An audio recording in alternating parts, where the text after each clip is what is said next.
एक गांव था। उसमें दो आदमी रहते थे जिन्हें सब लोग पागल कहते थे। गांव वाले कहते थे ये दोनों पागल हैं, इनसे दूर रहो, इनकी बात मत सुनो। एक दिन गांव में बड़ा बाजार भरा हुआ था। बहुत भीड़ थी और उस भीड़ में एक रास्ते पर वो दोनों पागल भी आए और उन दोनों ने एक दूसरे को देखा और झुककर नमस्कार किया। एक जवान लड़का ये देख रहा था। उसे हैरानी हुई कि ये पागल है पर एक दूसरे को नमस्कार करते हैं। कि सच में पागल नहीं लगते मुझे। वो एक पागल के पीछे चल दिया। वो एक पागल मस्जिद के पास जाकर बैठ गया। एक पागल जो था उनमें से मस्जिद के पास जाकर बैठ गया। लड़के ने जाकर पूछा, उस भीड़ में इतने लोग थे, तुमने उसी पागल को नमस्कार क्यों किया? क्या पागलों की कोई जाति बिरादरी होती है क्या? वो बूढ़ा पागल हंसने लगा। उठा, उसने उस लड़के को अपनी बाहों में भर लिया, सीने से लगा लिया और कहा, मेरी आंखों में देखो। जो लड़का फिर घबरा गया पर दिखता है, और जो दिखा वो उसने पहले कभी नहीं देखा था। वो आंखें कुछ अलग थी और किसी सोए हुए आदमी की आंखें नहीं थी। उनमें कुछ था जो बाकी किसी आंखों में नहीं था। बूढ़े ने कहा, अब जाओ, उस भीड़ में इतने लोग हैं, उनकी आंखों में देखना। उन लोगों की आंखों में जितना उन लोगों की आंखों में देखना जिसे मैंने नमस्कार किया था। फिर बाद में उन पागल की आंखों में देखना जिसे मैंने नमस्कार किया था। लड़का गया, उसने अनेक लोगों की आंखों में गौर से देखा और वापस आया। उसने कहा, मैं हैरान हो गया। उन दोनों पागल की आंखें भरी हुई थी, जागी हुई थी, और बाकी सबकी आंखें सोई हुई थी, मूर्छित थी। लोग चल रहे थे पर चल नहीं रहे थे, देख रहे थे पर देख नहीं रहे थे, जैसे सपने में कोई चलता है। तो बूढ़े ने कहा, गांव हमें पागल कहता है क्योंकि हम गांव जैसे नहीं हैं। हम पूरे गांव को पागल समझते हैं और सच यही है। यह इतनी भीड़, ये करीब करीब सोए हुए और मरे हुए लोग हैं। इनकी आंखों में कोई जागापन नहीं है, इनके भीतर कोई बोध नहीं है। और फिर उसने एक बात कही जो रुक रुक कर सोचने पर मजबूर करती है। यह दुनिया इतनी बदतर नहीं हो सकती अगर इसमें जागे हुए लोग होते। इतनी हिंसा नहीं होती, इतना शोषण नहीं होता, इतनी दुर्घटनाएं नहीं होती। यह दुनिया सोए हुए लोगों ने बनाई है, और सोए हुए लोग जो दुनिया बनाएंगे वो ऐसी ही होगी। और जितने ज़्यादा लोग सोते चले जाएंगे, दुनिया और बेकार बदतर होती जाएगी।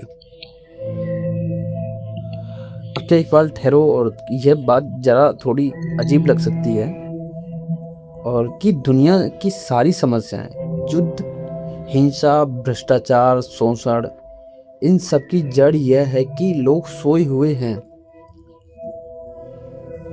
पर सोचो, जो आदमी सच में जागा है, क्या वो किसी को धोखा दे सकता है? क्या वो किसी को नुकसान पहुंचा सकता है? क्या वो झूठ बोल सकता है? नहीं, क्योंकि जो जाग सकता है उसे देखता है कि दूसरे में भी वही है जो उसमें है। पर हम सोए हुए हैं और सपने में सब कुछ संभव है।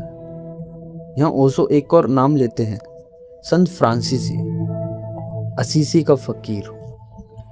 जब भी वो किसी गांव में जाते तो घंटा बजाते और जोर से चिल्लाते, आओ मैं तुम्हें एक पागलपन सिखाऊं। लोगों से कहते कि आओ मैं तुम्हें एक पागलपन सिखाऊं। लोग हंसते थे, कहते थे, पागलपन सिखाने आए हो? फ्रांसीसी कहते हैं, अब तक जितने भी मेरे जैसे लोग आए हैं उन सबने पागलपन ही सिखाया है, क्योंकि पागलपन का अर्थ है तुमसे कुछ भिन्न हो जाना, तुमसे कुछ अलग हो जाना।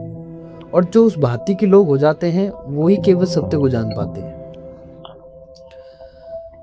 अब यहाँ एक सवाल उठता है कि क्राइस्ट को सूली दी गई क्यों? क्योंकि वो पागल लगे। सुकरात को जहर दिया गया क्यों? क्योंकि वो पागल लगे। गांधी को गोली मारी गई, क्यों? क्योंकि वो पागल लगे। जो सच में जागा होता है वो सामान्य लोगों से बिल्कुल अलग दुनिया में जी रहा होता है, और जिसे तुम जीवन कहते हो वो उसे मृत्यु कहेगा, और जिसे तुम सुख कहते हो वो उसे दुख कहेगा, जिसे तुम समझदारी कहते हो वो उसे मूर्खता कहेगा। तो निश्चित ही वो पागलपन लगेगा। पर यह जागना होता कैसे है, ये भी तो हमें पता लगे। तो एक ही रास्ता है, मृत्यु को देखना, उसे खुद से संबंधित कर लेना कि अब यहाँ मेरी तो क्या है। मेरी बात सुनो, तुमने कभी किसी जनाजे में गए हो, किसी की मृत्यु की खबर सुनी है, और उस वक्त क्या तुम्हारे मन में एक पल के लिए भी ये भी आया है कि मैं भी मरूंगा? अगर नहीं आया तो वो मृत्यु तुम्हारे लिए एक खबर थी बस। पर अगर वो पल के लिए आया कि तो तुम उस जो पल था उसमें थोड़े जागे। सिद्धार्थ ने यही किया था। बूढ़े को देखा और कहा मैं भी बूढ़ा हो जाऊंगा। लाश देखी और कहा मैं भी मर जाऊंगा। रात वापस लौटा लो, मैं तो मर गया। और उस दिन से उनकी यात्रा शुरू हो गई। तो तपश्चर्या का जो अर्थ है, धूप में खड़े रहना नहीं है, उपवास करना नहीं है, नंगे खड़े हो जाना नहीं है। तपश्चर्या का असली अर्थ है चित्त को उस स्थिति से गुजरने देना जहाँ बहुत घबराहट हो, बहुत बेचैनी हो, बहुत डर हो। जब ये दिखे कि यह जीवन व्यर्थ है तो घबराहट होगी, बेचैनी होगी, डर लगेगा। उस घबराहट से गुजरने का नाम तपश्चर्या है। उससे भागना मत, उससे झुठलाना मत, उससे निकल जाओ।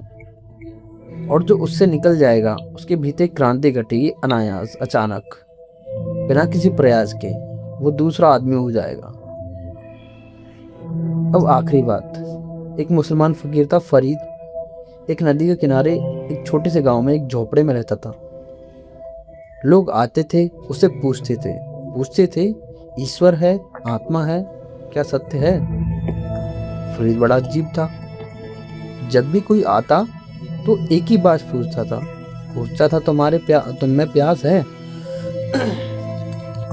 बस इतना।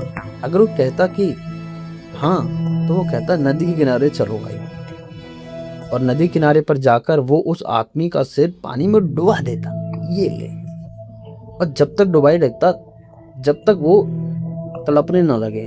और जब वो तड़पने लगता तब फरीद उसका सिर पानी से बाहर निकालता और पूछता, जब सिर पानी में था उस वक्त सबसे ज्यादा क्या चाहते थे? वो आदमी हाफते हुए कहता है, सांस। बस मैं सांस चाहता था।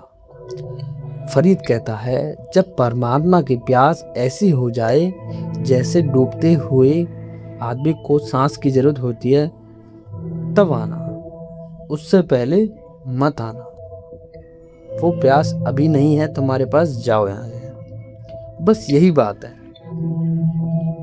तृप्ति जो है वो मत खोजो, ऊंची से ऊंची अतृप्ति जो है वो खोजनी है। जितनी ऊंची अतृप्ति होगी उतना विकास संभव होगा, और जितना गहरा असंतोष होगा जीवन के प्रति उतनी साधना में तुम्हारे कदम पक्के होंगे।